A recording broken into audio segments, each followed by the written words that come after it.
எம்மா அந்த 10 அடி புத்துக்குள்ளே நாகத்தா எத்தனை நாள் இருப்பேன் 10 அடி புத்துக்குள்ளே நாகத்தா எத்தனை நாள் இருப்பேன்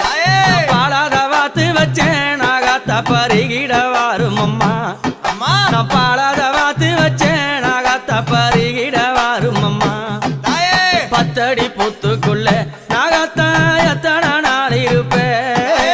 10 அடி புத்துக்குள்ளே நாகத்தா எத்தனை நாள் இருப்பேன்